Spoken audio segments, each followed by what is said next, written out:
మహాగణాధిపతయే నమః. ఓం గురుభ్యో నమః. ఓం శ్రీమాత్రే నమః. పరమేశ్వర స్వరూపమైనటువంటి జ్యోతిష, వాస్తు మరియు ఇతర అనేకమైనటువంటి శాస్త్రములను మనకు అందించినటువంటి మహర్షులకి నమస్కారం. హయగ్రీవ హయగ్రీవ హయగ్రీవేతి యోపదేత్తస్స నిస్సరతే వాణి జనుకన్యా ప్రవాహవత్.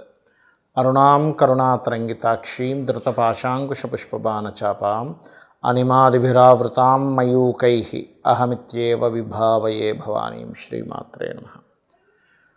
ప్రేక్షకులకి ఆ లలితాంబిక అమ్మవారి యొక్క అనుగ్రహం పరిపూర్ణంగా కలగాలని స్ఫూర్తిగా కోరుకుంటూ మనం ఈరోజు పక్ష ఫలితములు అంటే 16వ తేదీ నుంచి 31వ తేదీ వరకు ఉండేటువంటి గ్రహస్థితిని ఆధారంగా చేసుకొని ఏ లగ్నముల వారికి, లగ్నం తెలియని వారు రాశిని చూసుకోండి, వారికి ఏ విషయాల్లో చాలా బాగుంటుంది, మరియు ఏ విషయాల పట్ల జాగ్రత్త వహించాలి, ఎటువంటి పరిహార మార్గం చేసుకోవాలి.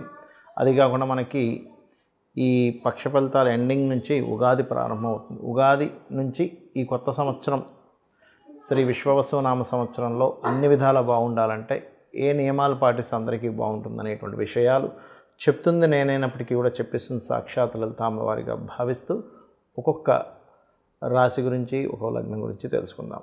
మకర లగ్నము, మకర రాశి. మకరం వారికి కనుక చూసుకున్నట్లయితే మీకు 3వ స్థానంలోకి షష్టగ్రహ కూటమి ఏర్పడబోతుంది ఈ పక్షం ఎండింగ్ కల్లా. అయితే ఈ పక్షంలో మీకు సహజంగా మీకు ఈ యొక్క ఎండింగ్ కల్లా ఏలినాడు శని కూడా అయిపోతుంది.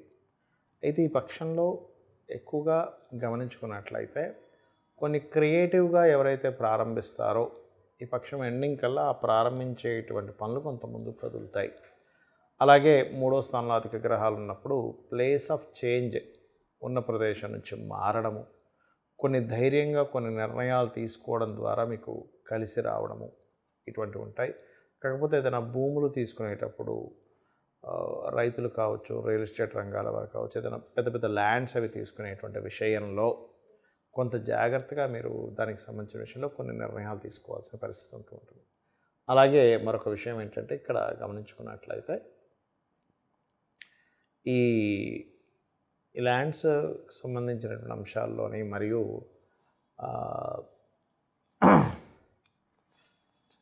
ఈ 6th హౌస్లో కుజుడున్నందుకు శత్రువుపై జయము, స్పోర్ట్స్ రంగాల్లో ఉండేటువంటి వారికి స్పోర్ట్స్ రంగాల్లో బాగా కలిసి రావడము, సక్సెస్ అవ్వడం అనేటువంటిది ఇస్తుంది. కాకపోతే ఈ 6వ స్థాన కుజుడు ఎప్పుడూ కూడా ఏదో తెలియని ఒక ఘర్షణ వాతావరణాన్ని కూడా దారితీస్తూ ఉంటుంది. అందులో ముఖ్యంగా పూర్వీకుల ఆస్తుల విషయంలో కావచ్చు, లేనట్లయితే కొన్ని అంశాల్లో అంటే కొంత ఒక్కోసారి చూడండి మనం పౌరుషానికి పోతూ ఉంటాం. ఆ పౌరుషానికి పోవడం వల్ల కలిగేటువంటి ఫలితాలు కాస్త ఎక్కువగా ఉంటూ ఉంటాయి, గుర్తుపెట్టుకోండి. అలాగే ఇక్కడ పంచమంలో గురువు ఉన్నందుకు సంతానం కోసం చేసే ప్రయత్నం కొంతవరకు ఫలిస్తుంది. ఇక్కడ శుక్రుడు, గురువు ఇద్దరు కూడా పరివర్తనా యోగంలో ఉండడం వల్ల ఇక వివాహ ప్రయత్నాలు కూడా ఫలిస్తాయని చెప్పుకోవచ్చు. అధిక గ్రహాలు 3లో ఎప్పుడైతే ప్రయత్న స్థానంలో ఉంటున్నాయో అది వివాహ ప్రయత్నాన్ని కూడా ఫలింపజేసేలా చేస్తూ ఉంటాయి. అలాగే మరొక విషయం ఏంటంటే ఇక్కడ గమనించుకున్నట్లయితే ఇక్కడ దశమాధిపతి ఎవరైతే శుక్రుడు ఉన్నాడో ఈ శుక్రగ్రహం 3వ స్థానంలో ఉంటూ ఎప్పుడైతే వక్రించిందో శుక్రుడు, బుధుడు దశమాధిపతి, భాగ్యాధిపతి మరియు పంచమ షష్టమాధిపతి అయినటువంటి ఈ 2 గ్రహాలు వక్రించాయో ఇది ధనాన్ని ఇచ్చేటువంటి గ్రహాలు అవుతున్నాయి. కాబట్టి గతంతో పోల్చుకుంటే కాస్త ఫైనాన్షియల్గా కొంత మెరుగ్గా ఉండబోతుంది, అందులో ఎటువంటి సందేహం లేదు. ఇక మీరు చేయవలసినటువంటి దేవతా ఆరాధన ఏమిటి? ఎక్కువగా దత్తాత్రేయుడిని, అమ్మవారిని ఎక్కువగా ఆరాధించండి.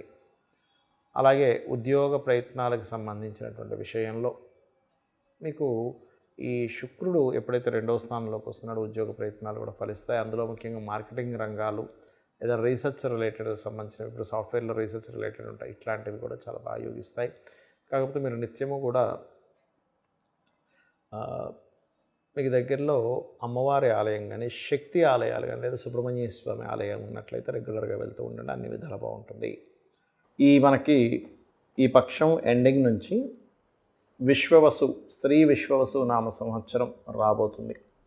సో ఈ సంవత్సరంలో మనకి అన్ని విధాలా బాగుండాలి, నష్టాలు కలగకుండా ఉండాలి, లాభాలు కాస్త ఎక్కువగా రావాలి, రుణ రోగ శత్రు బాధల నుంచి బయటపడాలి అనుకుంటే మనం చేయవలసింది ఏమిటి? అసలు నిత్యము నేను చెప్పినటువంటి ఈ 5 సూత్రాలు కనుక పాటించగలిగితే, ఒకటి, మీకు కష్టం రాదని నేను చెప్పను, కానీ కష్టాన్ని హ్యాండిల్ చేసేటువంటి శక్తి మీకు ఖచ్చితంగా వస్తుంది, అందులో ఎటువంటి సందేహం లేదు.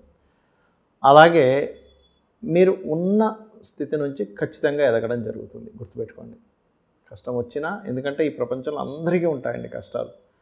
మనకి చిన్న బిజినెస్ నెలకు ఒక 15,000 10,000 సంపాదించే వ్యక్తి దగ్గర నుంచి వేల కోట్లు టర్న్ ఓవర్ చేసే పెద్ద బిజినెస్ పీపుల్ వరకు కష్టం ఉంటుంది. బట్ ఇక్కడ క్వశ్చన్ ఏంటంటే, కష్టాన్ని హ్యాండిల్ చేసే శక్తి మనలో ఎంత ఉంది అనేది చాలా ముఖ్యమైనటువంటి అంశం. మరి ఇవి కలగాలంటే అసలు మన నిత్య జీవితంలో ఎటువంటివి కనుక పాటించినట్లయితే, ఎలాగో క్రోధినామ సంవత్సరంలో మనకు అన్ని గొడవలు గందరగోళాలే జరిగాయి, కానీ విశ్వవసునామ సంవత్సరంలో అంత గందరగోళం అయితే ఉండదు, కానీ కొంత జలకు సంబంధించినవి, ఎందుకంటే జలరాశుల్లో అధిక గ్రహాలు ఉండడం ఉన్నాయి కాబట్టి అది కూడా పెద్దగా ఏమి ఉండదు. ఏదో రోగాలు వస్తాయని చెప్తున్నారు, కానీ అంత ఏమీ ఉండదండి. ఏవో పెద్ద రోగాలు రావడం అట్లాంటివి ఏమీ ఉండదు, ఏం టెన్షన్ పడకండి.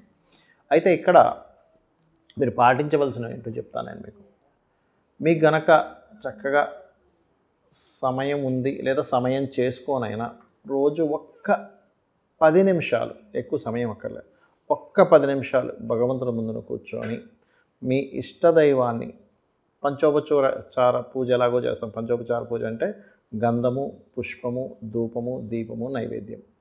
ఈ పంచోపచార పూజతో పాటు కాసేపు ఒక్క 10 నిమిషాలు అలాగా శ్రీమాత్రే నమః, లేదా మీ ఇష్టదైవాన్ని ఎవరినైనా అలా తలుచుకోండి.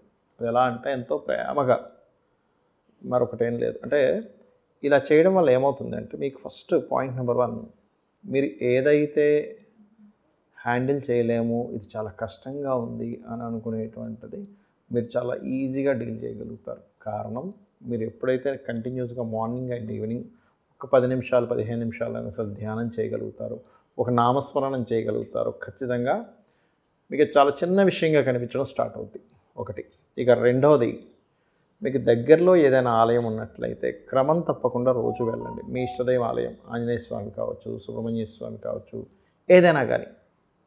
ఇంకొకటి, రోజు వెళ్ళగలిగితే గోశాలకు వెళ్తే ఇంకా మంచిది. కనీసం వారానికి ఒక్కసారైనా కర్మకారకుడైనటువంటి శని భగవానుడికి సంబంధించిన రోజు శనివారం నాడు కనీసం వెళ్ళండి. అయితే ఇందులో ఒక్కొక్కరు ఒక్కో రోజు వెళ్ళడం అనేటువంటిది చాలా మంచి ఫలితం ఇస్తుంది. ఎలాగా అంటే, మీకు ప్రమోషన్స్ రావాలి, పేరు ప్రఖ్యాతలు రావాలి, ఆదివారం వెళ్ళి గోవుకి చక్కగా గోధుమ రవ్వ తినిపించండి. అలా కాదండి, మనసు ఎప్పుడు బాగుండట్లేదు, గోశాలకు వెళ్ళి ముల్లంగి తినిపించండి సోమవారం నాడు.